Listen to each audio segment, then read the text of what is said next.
Em nome do Pai, do Filho e do Espírito Santo. Amém.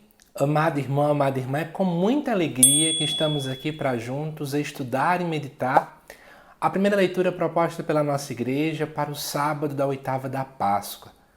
É o último dia da oitava da Páscoa, por isso ainda posso dizer a você uma feliz Páscoa para você e sua família.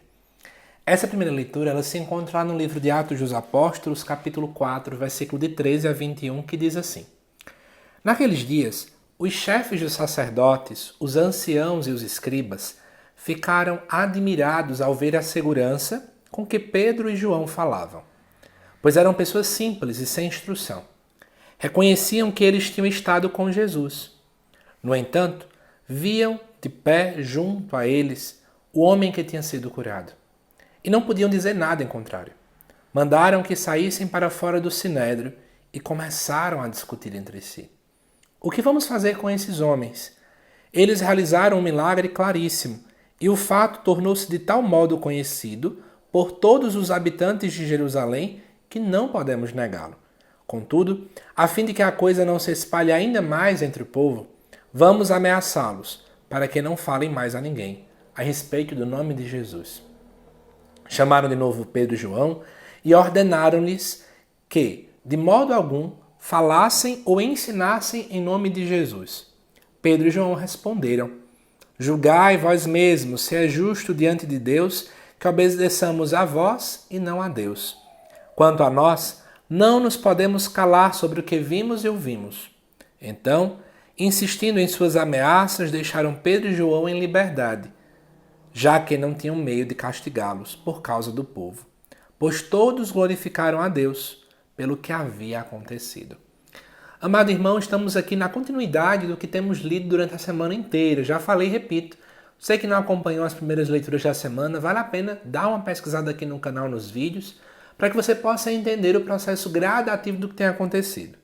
Mas eu vou dar uma rápida revisão para você que não lembra ou que não viu. Nós estamos diante da seguinte realidade. Pedro e João tinham, em nome de Jesus, curado um homem que ele não conseguia andar, era coxo de nascença. Eles realizam um milagre, o povo começa a achar que a graça vem deles dois, eles dizem, epa, não é da gente, é Deus quem faz tudo. E aí começa que os saduceus não gostam daquilo que está acontecendo. Os saduceus eram uma espécie de uma classe de judeus, um partido dos judeus, que não acreditavam, por exemplo, na ressurreição.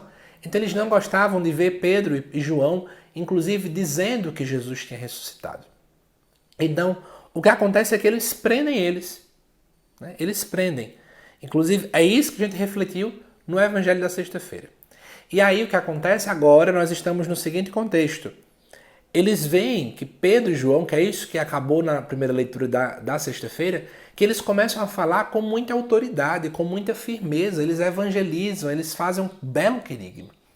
E eles começam a questionar, nossa, eles não são bem instruídos, eles não são muito inteligentes, eles eram pescadores simples e humildes. E de onde é que eles conseguiram falar com tamanha autoridade, tamanha propriedade e com tamanha coragem? Então eles não entendiam de onde é que vinha essa história. E aí, só que ao mesmo tempo em que eles veem essa realidade, eles também viam aquele que antes não conseguia andar, estando agora de pé do lado deles. É interessante, A verdadeira cura é aquela que você não apenas é curado, mas que você continua caminhando na comunidade. Isso é uma cura verdadeira, porque existia uma conversão de coração. E aí, mandaram que saísse para fora do sinédrio. Já expliquei essa semana, mas eu relembro. O sinédrio era uma espécie de um grupo de 70 homens, mais um sumo sacerdote, formado pelas pessoas mais ricas e mais bem letradas e educadas dos judeus. E eles tinham uma espécie de poder, de mando e decisões em algumas coisas. E aí eles começam a discutir o que fazer com eles. E aí qual é a ideia que eles têm? Ameaçam para que eles não mais falem a ninguém sobre quem era Jesus Cristo. Então é interessante, Eles escolhem a forma que mais ia chocar Pedro e João. Faz sentido, Porque era o fato de que eles estavam anunciando Jesus que eles se sentiam ameaçados. Era mais por causa disso. Então eles chamam, eles dois, e ordenam que não falem mais ou ensinem em nome de Cristo. Só que a resposta de Pedro e João é muito interessante. E essa resposta, ela tem que ser modelo para a gente, nos dias de hoje. Eles dizem, julgai vós mesmos, se é justo diante de Deus que obedeçamos a vós e não a Deus. Então, ou seja, vocês podem dizer o que vocês querem. Vocês podem achar que é melhor a gente seguir vocês ou a Deus, mas o nosso julgamento já está feito. A gente não vai poder se calar diante do que vimos e ouvimos. Abrindo esse parêntese agora sobre isso, para poder explorar essa expressão, né? Ainda hoje nós estamos dentro de um meio, né? Bauman, que é um sociólogo, ele fala muito sobre isso. Nós estamos dentro de uma sociedade extremamente líquida. As pessoas, a cada dia mais, elas estão querendo se calar diante daquilo que elas veem e diante daquilo que elas ouvem. Nós estamos passando por um tempo, e a pandemia trouxe muito isso, de um grande esfriamento em nossas comunidades, em nossas paróquias, em nossas realidades. E o que é que nós temos percebido, né? Sendo bem claro e direto para vocês que estão me acompanhando aqui. É que nós estamos começando a ter medo de sermos cristãos. A gente tem medo de ser cristão no trabalho, a gente tem medo de ser cristão dentro das nossas amizades. Parece que é errado dizer que cremos em Cristo. Eu vou dar um exemplo para vocês. Recentemente eu fui dar uma aula e um aluno foi e me questionou algo, né? Ele sabia que eu era católico e ele disse assim: "Ah, professor", como se fosse um sinal de deboche, "você é criacionista, né? Você não concorda com a ciência, né, professor?" E aí, naquele momento, eu automaticamente fui mostrar para ele que a própria Sagrada Escritura, por exemplo, me dá um aparato científico diante de algumas realidades. Então, por que eu estou falando isso com você que está me acompanhando? Porque a gente está num mundo hoje em dia que parece que ser cristão é antiquado, é retrógrado, é ultrapassado. E é interessante que para Pedro e João, naquele contexto, ser cristão era ser um derrotado porque o seu mestre foi morto. Dizem que ele ressuscitou, mas ninguém tinha prova. E eles, mesmo dentro desse contexto todinho, eles não queriam calar. Porque eles compreendiam que aquilo que eles viram e aquilo que eles ouviram não podiam guardar para si.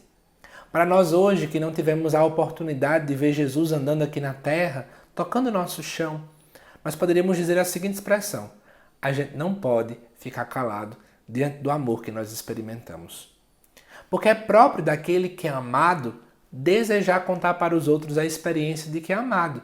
É isso que a gente vê hoje em dia nas redes sociais. Declarações de amor um para com o outro, fotos com a pessoa amada. É notório que isso tem que acontecer. Por isso, cada dia mais, e isso também é Páscoa, não guardemos para nós o amor que experimentamos em relação a Jesus Cristo, mas anunciemos para os outros que Jesus ressuscitou e sim, nós podemos dizer isso com total certeza porque nós tivemos uma experiência de amor para com Ele. Então é isso, amado irmão e irmã. Espero que você tenha gostado desta reflexão deste sábado da oitava da Páscoa. E agora, já te recordo que os vídeos do domingo já estão disponíveis aqui no canal. Então corre lá, assiste e se prepara ainda melhor para a liturgia deste domingo. Que Deus te abençoe e até mais.